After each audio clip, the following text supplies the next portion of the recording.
Buna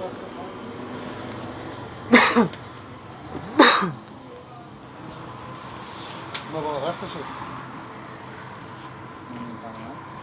Yok, şuraya kirpişte sağda koydu. Naç. Bu da lavaşan ya, kirpişte.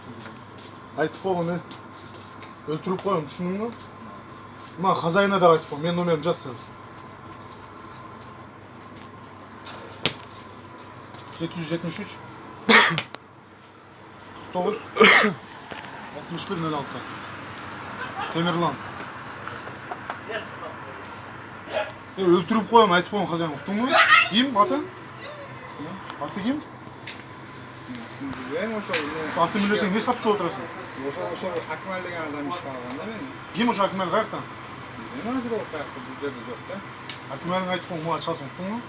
Öldürüp bile götüne butulkanı tıkıp koyayım. Düşündün mü? Aytıp koyayım senin. Akranı çakır o. Çal.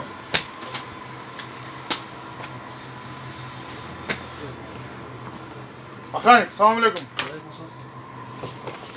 Kim bu canım kazanıyor? Bilmeseniz ne işte odası verdi?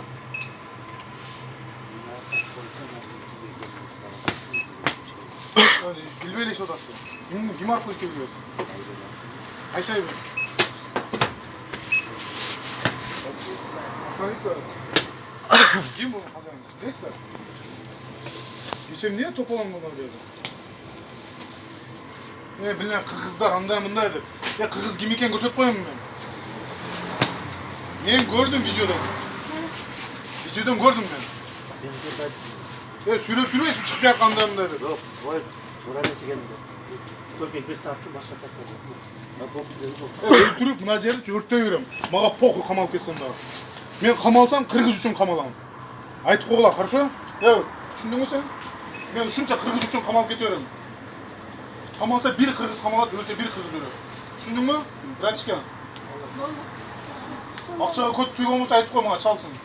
Ben общение kılam. Любой жерде, любой адаммен общение kılam. Sen azı çal kazanına, çakır.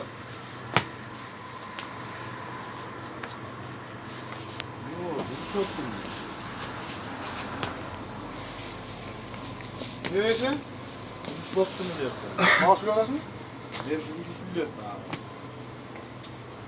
Ağız, vuruşlu olması niye lazım? Ha? Vuruşlu olması niye lazım?